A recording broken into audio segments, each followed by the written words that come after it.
La tenue du présent débat d'orientation budgétaire me donne l'occasion, au nom du ministre de l'Économie et des Finances, de saluer la franche collaboration entre le département de l'Économie et des Finances et la Commission des Finances, de l'Économie, du Plan, de la promotion du secteur privé, des industries et des mines du Conseil national de transition. Le débat d'orientation budgétaire s'inscrit en effet dans le cadre du renforcement de l'approche participative dans la présentation et la préparation du budget d'État.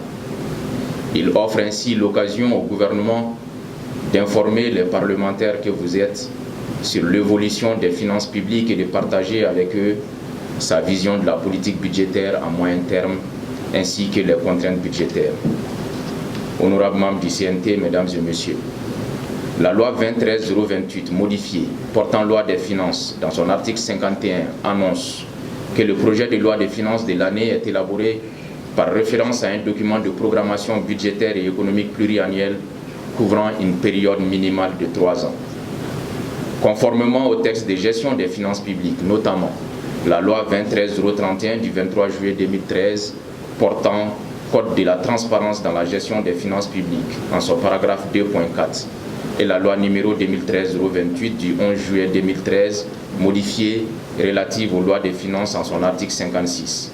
Ce document de programmation budgétaire et économique pluriannuel est adopté en Conseil des ministres avant d'être soumis au débat d'orientation budgétaire à l'Assemblée nationale au plus tard à la fin du deuxième trimestre de l'année. L'élaboration et l'adoption par le gouvernement du document support du débat d'orientation budgétaire se sont déroulées dans un contexte particulier marqué notamment par la persistance de la crise multidimensionnelle, la fixation de la durée de la transition à 24 mois par décret du président de la transition, les sanctions économiques et financières illégales et injustes des organisations sous-régionales contre le Mali depuis le 9 janvier 2022, la guerre en Ukraine avec comme corollaire la flambée des prix des produits de base, notamment les produits alimentaires et les hydrocarbures. Au même moment et grâce à l'engagement des plus hautes autorités de la transition, nous assistons à la montée en puissance des forces armées maliennes FAMA qui poursuivent la reconquête du territoire national ainsi que la sécurisation des populations et leurs biens. Malgré toutes ces contingences, le gouvernement a tenu à organiser ces débats d'orientation budgétaire dans le délai prescrit par la loi, c'est-à-dire au plus tard à la fin du deuxième trimestre de l'année en cours. Ceci dénote de l'engagement du gouvernement à respecter les standards internationaux de bonne gouvernance et de transparence dans la gestion des deniers publics. C'est alors le lieu de vous remercier, chers membres du CNT, pour votre soutien constant à l'atteinte de nos objectifs de façon générale et de cet objectif de présentation et de tenue du débat d'orientation budgétaire en particulier. Honorables membres du CNT, mesdames et messieurs, sur la base d'hypothèses économiques précises et justifiées, le document de programmation budgétaire et économique pluriannuel évalue le niveau global des recettes attendues de l'État par grande catégorie d'impôts et de taxes et les dépenses budgétaires par grande catégorie de dépenses. Il indique également l'évolution de la dette du secteur public et fixe les objectifs d'équilibre budgétaire et financier sur le moyen terme. Le débat autour de l'hypothèse de croissance et notamment de ses modalités d'établissement est central en ce qu'elle constitue la colonne vertébrale de l'élaboration du budget d'État. Il faut donc non seulement en discuter les fondamentaux, mais aussi les règles d'établissement par le consensus des économistes et par le choix d'hypothèses prudentes.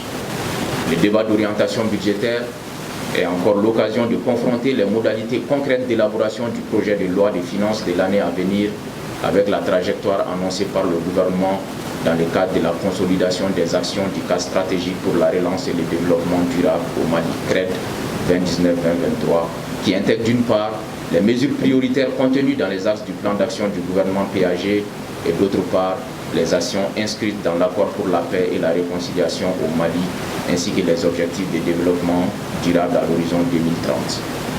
Honorables membres du CNT, la présente session du débat d'orientation budgétaire se déroule à un moment décisif de la mise en œuvre de la réforme des finances publiques au Mali.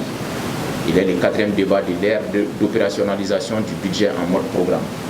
Il est donc à rappeler que ce contexte fait intervenir des changements majeurs dans les procédures budgétaires, notamment la procédure de vote du budget par le Parlement, qui sera désormais pour l'ensemble des crédits budgétaires plutôt que sur les seules mesures nouvelles.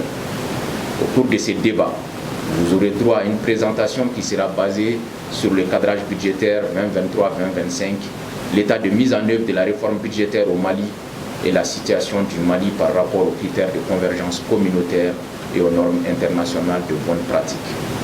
Honorables membres du CNT, mesdames et messieurs, la politique budgétaire 2023-2025 s'inscrit dans le cadre global de mise en œuvre de la réforme des finances à travers la poursuite de l'opérationnalisation du budget programme amorcé depuis 2018. Ce cadrage donc budgétaire 2023-2025 retient un scénario de croissance du produit intérieur brut PIB de 5,2% en moyenne sur la période, avec un objectif de déficit budgétaire fixé en moyenne à 3,7% sur la même période, légèrement supérieur à la norme communautaire de l'UEMOA qui est de 3%. Et il est attendu un retour à la norme communautaire à partir de 2025. Ceci s'explique aisément par toutes les difficultés que nous rencontrons actuellement dans le cadre de justement la sécurisation du territoire. Pour respecter cette trajectoire, tous les leviers doivent être utilisés. Le budget de l'État comme celui de la sécurité sociale, les recettes comme les dépenses. Le débat d'orientation budgétaire sera une occasion pour la Commission des finances d'être éclairée sur les termes des choix du gouvernement. Honorables invités, mesdames et messieurs, chers membres du CNT, je ne doute point que vos observations et recommandations au cours du présent débat soient à la hauteur des attentes des populations dans le cadre de la résolution des problèmes liés à 1. L'amélioration de la sécurité sur l'ensemble du territoire national. 2. La mise en œuvre des réformes politiques et institutionnelles. 3. La transparence et la réduction du train de vie de l'État. 4. La mise en œuvre intelligente et efficiente de l'accord pour la paix et la réconciliation au Mali. 5. La consolidation des acquis des secteurs sociaux. Et enfin, 6. Le financement des investissements structurants dans les domaines de l'énergie, des infrastructures routières, de la protection de l'environnement et de l'agriculture. Je ne saurais terminer sans exprimer tous nos remerciements à l'ensemble de nos partenaires techniques et financiers pour leur soutien au processus de modernisation de nos finances publiques et leur accompagnement constant dans notre lutte contre la pauvreté à travers la mise en œuvre du cadre stratégique de relance économique pour le développement durable. Je vous remercie de votre aimable attention.